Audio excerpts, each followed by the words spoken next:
My name is Jake, and if you had told me a few years ago that the love of my life would one day turn into the source of my deepest pain, I probably would have laughed in your face because back then I believed in loyalty the way some people believe in gravity. I met Kelsey during my first year working as a youth counselor at a nonprofit in a small city just outside of Seattle, where she came on board as a new volunteer with a smile that could flip a room's energy in seconds and a voice that made people lean in a little closer just to hear it again. At first, we were just co-workers with good chemistry and a knack for finishing each other's sentences during planning meetings, but it didn't take long for that spark to grow into something bigger, something deeper, something we both swore felt unlike anything we'd ever known. Our first date was a walk along the waterfront where we shared a single strawberry milkshake because I forgot to order two, and instead of being annoyed, she said it was cute. And that moment stuck in my brain like a bookmark for everything that came after. Within months, we were inseparable, cooking together in my too small kitchen and painting a chalkboard wall in her apartment with little notes and grocery lists and inside jokes that only made sense to us. She met my family over Thanksgiving,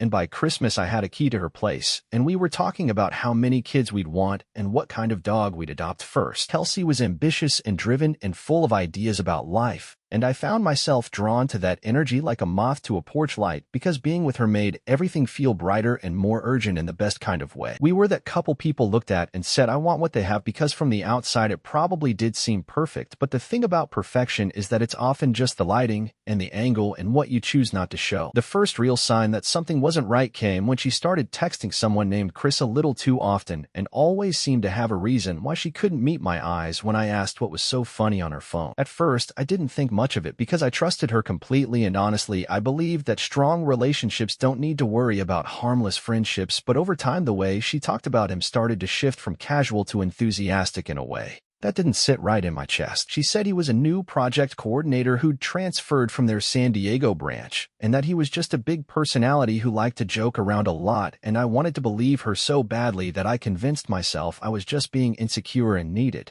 to work on my trust issues. But trust isn't about ignoring your gut, it's about believing someone when everything lines up. And when things stop lining up, you have to pay attention, or you'll find yourself building a future with someone who already packed their bags emotionally and just hasn't told you yet. One night she came home late from what was supposedly a team happy hour, and her hair smelled like a cologne I didn't own, and when I mentioned it she froze for half a second before laughing it off and saying it was probably from hugging someone goodbye, but my heart didn't laugh, and that scent stayed in my memory longer than it should have. After that night, I started noticing the kind of changes you don't want to admit are real, because once you acknowledge them, there's no going back to pretending you didn't see it, like the way she stopped kissing me good morning unless I initiated it, or how she always seemed a little distracted during dinner, like her mind was somewhere I couldn't follow no matter how hard I tried. Her phone was always face down now, and her lock screen notifications were turned off, which hadn't been the case before, and even though I tried to act like it didn't matter, the truth is it mattered more than I let on, and that slow sinking feeling in my chest became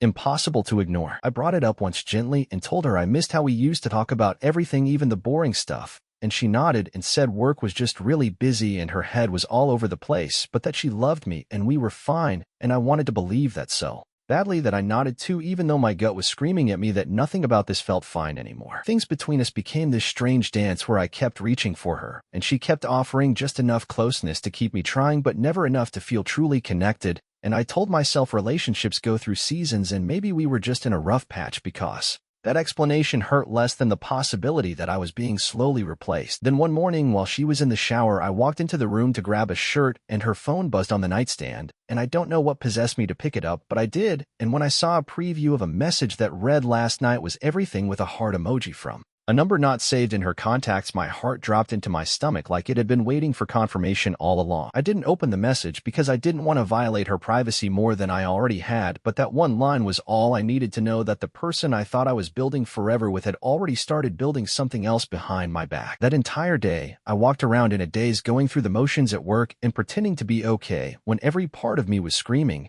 and I couldn't focus on anything except the loop of that message running through my head on repeat. When she came home that night, I tried to act normal because I didn't know what to say or how to bring it up without exploding, but every look she gave me felt like a lie, and every laugh felt like it belonged to someone else, and I realized I couldn't do this halfway thing anymore where I questioned my own reality just to avoid being alone. The next morning, I told her we needed to talk, and I sat her down and asked her directly if there was something going on between her and Chris, and the way her eyes widened and then immediately dropped told me everything before she even said a word. She didn't deny it, but she didn't admit it either. Instead, she said, "We've just gotten close, and I didn't mean for it to happen, and I'm so sorry," which is the kind of thing people say when they know they've already crossed a line and don't want to say it out loud because naming it makes it real. I asked her if she loved him, and she said no, but she also didn't say she loved me, and that silence screamed louder than anything else in the room. That day, I packed a bag not because I was trying to make a dramatic exit, but because staying in that space for one more night would have broken something inside me that I knew I couldn't rebuild if I let it shatter complete. So I left quietly with my jacket slung over my arm and the sick feeling of betrayal sitting in my throat like something I'd swallowed and couldn't spit out. I didn't have a plan or a place to go, but I called my buddy Travis, who lived across town. And when I showed up at his door, he didn't ask questions, he just opened it wide and said,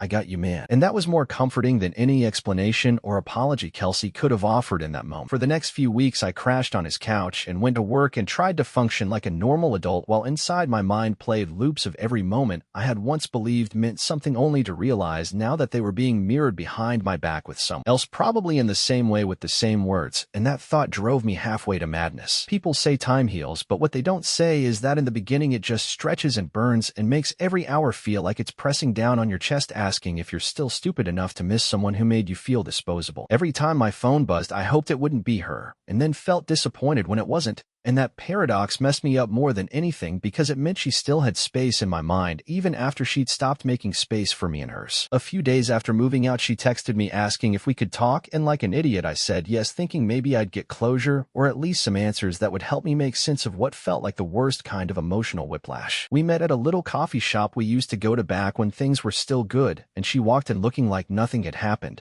Hair perfect, smile soft, like she hadn't ripped my heart out and just left it in a shoebox on Travis's carpet. She started with the usual lines about how things got complicated and how she never meant to hurt me and how Chris didn't mean anything, which was laughable considering the message I saw said otherwise. But I let her speak because sometimes silence is the loudest way to reclaim your power. When she finally stopped talking and looked at me like she was waiting for some kind of forgiveness, I told her that I wasn't angry anymore, but that didn't mean I wanted anything to do with her. And the way her face dropped told me she expected me to beg, or at least break, but instead all I gave her was calm. She asked if we could still be friends, and I said no, not because I was being cruel, but because you don't get to burn someone's house down and then ask if you can come inside to warm your hands by the ashes. That was the last time we spoke face to face, and even though the pain didn't vanish overnight, something inside me shifted because I realized I didn't need her to apologize a certain way or make the pain disappear. I just needed to choose myself for the first time in a long time. The weeks that followed were a strange blend of numbness and clarity, like I was drifting through a fog I could suddenly see the edges of but couldn't quite escape, and every familiar thing I once loved about my daily routine now felt foreign, like I was borrowing someone else's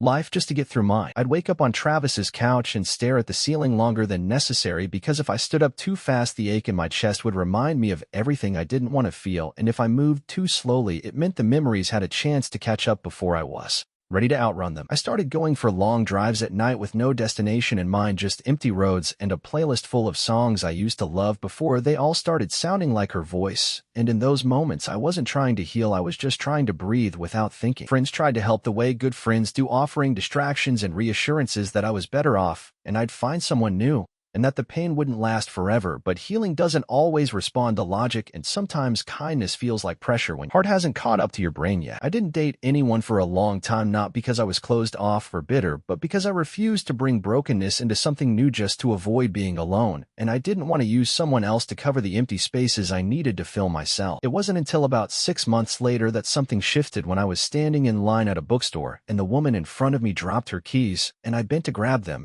And when she turned around and smiled with a thank you, I felt something flicker in my chest. That wasn't pain for the first time in what felt like forever. Her name was Brianna, and we ended up talking in the parking lot for almost an hour about books and late-night coffee spots and how people don't look up from their phones enough. And before I knew it, I was laughing in a way that didn't feel forced, and that scared me a little. because I wasn't sure if I was ready to let someone new see the parts of me that were still healing. We exchanged numbers and texted for a while, and even though I took my time and moved slowly, she never made me feel like I was broken or behind or hard to love, and that patience became the foundation for something I hadn't dared to hope for again. With Brianna, there were no games, no mixed signals, no late-night doubts about where I stood, because she communicated in full sentences and showed up when she said she would, and it felt like exhaling after holding my breath for years. The first time I told her about Kelsey, she didn't flinch or pity me or change the subject. She just said, "That must have hurt, and thank you for trusting me with that." And I realized in that moment that real healing isn't about forgetting the past, it's about finding someone who doesn't punish you for it. I didn't cry or feel the urge to call her or wonder what she was doing in that exact moment, because for once my mind wasn't trying to chase closure from someone who had already shown me everything I needed to know by the way she chose silence over truth and distance over repair when it mattered most. That night, as I walked home beneath a sky filled with stars I barely used to notice, I realized how much beauty I had been missing while constantly trying to read between the lines of someone else's half-hearted efforts, and I promised myself that I'd never again let confusion feel like affection or let attention stand in for commitment. Around that time, I ran into someone I hadn't seen since college, a girl named Paige who used to live in the dorm next to mine and who once let me borrow her phone charger during finals week when mine vanished without a trace. We bumped into each other at a bookstore downtown, and what was supposed to be a quick "How have you been?" turned into a 2-hour conversation over coffee where we laughed more than I had in months and talked about everything from travel plans to our most embarrassing Spotify playlists. Paige wasn't flashy or intense the way Kelsey had been, but there was something incredibly grounding about the way she listened without rushing to respond, and how she didn't feel the need to fill every silence with words, but instead let the space between us speak to. We started seeing each other more often, and it was slow and easy and didn't come with that frantic need to prove anything, which at first made me question if what we had was real. But over time I realized that peace often feels unfamiliar when you've spent years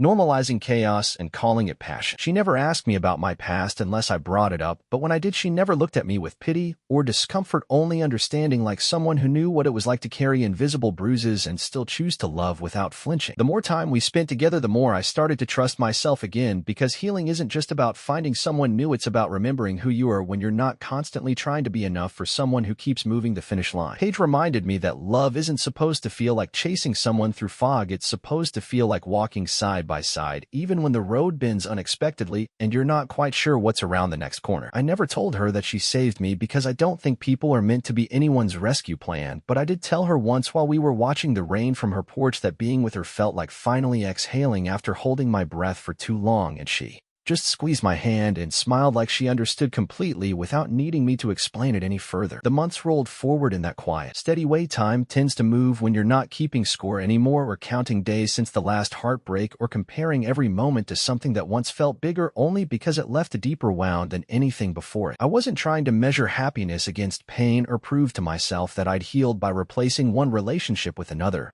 I was simply living in a way that finally made space for softness without apology. Paige and I took a road trip through Oregon one weekend with no set destination and only a playlist we built together and a trunk full of snacks and old blankets, and as we wound through pine-covered hills and pulled over for pictures in the rain, I felt something I had felt in years. Free not just from someone, but from the version of myself who used to think love had to hurt to be meaningful. We stopped at a little diner in a town I can't even remember the name of and shared a slice of blueberry pie while watching locals gather like family, and she looked at me and said, "You seem lighter these days." And I knew she didn't mean my body or my mood, but my spirit. The part of me that used to drag broken pieces behind me like armor, I wasn't ready to let go of yet. I told her she made things feel easier, and she said, "That's because it's not supposed to be hard just to feel seen." And I think that was the moment I realized how much we accept as normal just because we've never known anything different. When we got back home and returned to our routines, the shift in me didn't fade like a vacation high. It stayed and deepened and showed up in small ways, like how I started texting people back faster, or how I didn't flinch when someone asked me personal questions, or how I actually started sleeping through the night without waking up in a panic about things I couldn't fix. One day, I saw Kelsey's name pop up on my phone.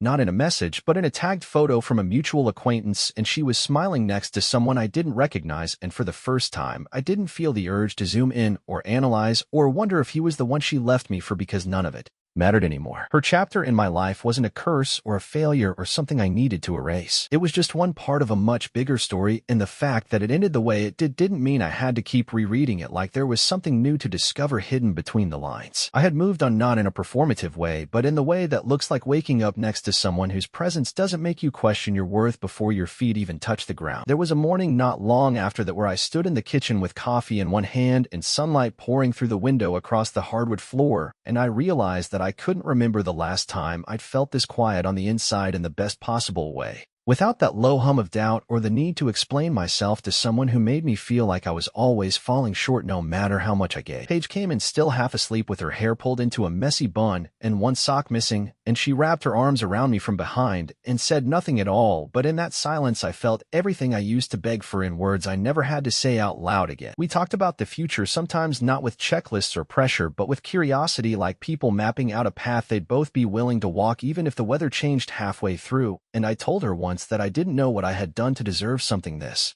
steady and good, and she just said, "Maybe you stop trying to earn what you already are." That sentence stayed with me more than she probably realized, because it made me think about all the ways we shrink ourselves in the name of love that isn't really love but fear disguised as comfort or guilt repackaged as loyalty, and how often we confuse being needed with being valued. The more time I spent with her, the more I saw how much I'd compromised in my past without even knowing it, like how I used to soften my opinions to avoid conflict or say I was fine when I wasn't, just to keep the peace in a relationship that never actually had any to begin with. With Paige, I never had to filter my thoughts or brace for the cold shoulder or decode silence like it was a punishment for getting too close, and that kind of emotional safety was something I didn't even know I'd been missing until I finally had it. One night after dinner, while we were sitting on the floor eating ice cream from the tub and watching a show we both pretended to care about, I told her that she'd taught me more about trust than any book or therapist ever could, and she leaned over, kissed my shoulder, and said, "I didn't teach you anything you didn't already have inside you. I just gave you a reason to use it again." I think that's when I realized that healing doesn't mean you forget who hurt you, or that it didn't matter. It means that what once felt like a sharp edge now feels like a smooth stone you can carry without bleeding every time you hold it. The past didn't disappear, but it no longer chased me down alleys I didn't want to walk through anymore, and that freedom was something I promised myself I'd never give up again, just to make someone else feel comfortable at the cost of my own peace. There was a day when I got a message from an old friend I hadn't spoken to in a while, who said they'd run into Kelsey at some networking event, and they told me she looked good and seemed happy, and for the first time, I didn't feel anything sharp or strange or bitter in my chest, because I finally understood that her happiness didn't have to cost mine, and that moving on wasn't about being better than the person who hurt you, but becoming better for yourself in all the ways you used to abandon to keep something broken alive. I didn't ask for details or want to know who she was with or whether she ever thought about me anymore, because the truth is it didn't matter. And that was the most peaceful kind of closure I could have ever hoped for. Paige and I had built a life full of simple joys and real conversations, and mornings where we stayed in bed longer than we meant to because the quiet between us always felt warm and easy, and I realized how different that was from waking up and wondering if someone still loved you the same way they did the day before. We made space for each other's dreams without making it a competition or a compromise, and when I watched her light up about something as small as finding the perfect coffee mug at a thrift store, I knew that love lives in the little things far more than in grand declarations. One evening, we sat on the back porch with the sound of crickets in the distance and the sky turning every shade of orange, and she asked if I had ever thought about what my life would look like if none of that pain had ever happened, and I took a long breath before saying, "I think I would have become someone who kept settling just to feel chosen instead of learning how to choose myself first." She nodded like she knew exactly what that meant, and that's when I realized we didn't just love each other, we understood each other in the places most people don't even realize exist. That kind of connection doesn't come from perfection or always getting it right. It comes from choosing each other even when it's easier not to, and being honest even when it's uncomfortable, and believing that a love built on truth will always outlast a love built on performance. I used to think closure was something someone else had to give me, but now I knew it was something I gave myself when I decided to stop replaying scenes that already ended and start writing new ones with someone who never made me question the value of being fully seen. Healing didn't come in one big wave or dramatic moment. It came in every quiet choice to keep going, and every brave decision to believe that something good could grow from all that hurt without needing to erase what came before. I used to carry my heartbreak like a shield, thinking that if I held on to the pain long enough, it would somehow protect me from repeating the same mistakes or letting anyone get too close again. But somewhere along the way, I realized that healing isn't about building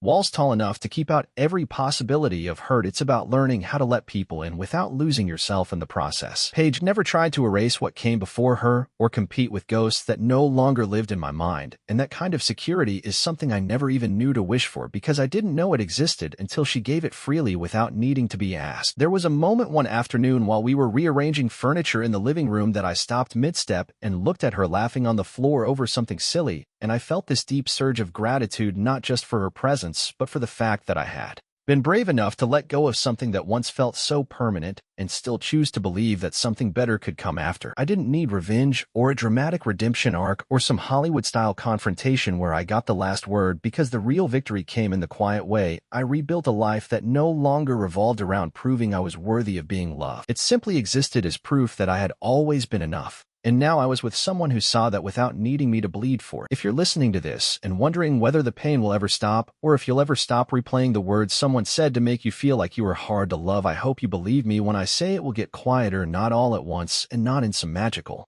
moment, but slowly and gently as you start making choices that feel like freedom instead of survival. One day you'll wake up and the air will feel lighter and the memories won't sting. And you'll look around and realize that the life you've built is no longer about holding together broken pieces, but about creating something solid from the ground up with someone who meets you where you are and stays there, not because they have to, but because they want to. That kind of love is out there, and so is peace, and you don't have to earn either by suffering first. You just have to believe you're worth them even when your voice shakes or your heart still remembers how it felt to be left behind. And when you finally find both, I hope you hold on to them with open hands, not out of fear, but out of gratitude for everything you had to lose in order to learn how to truly be found.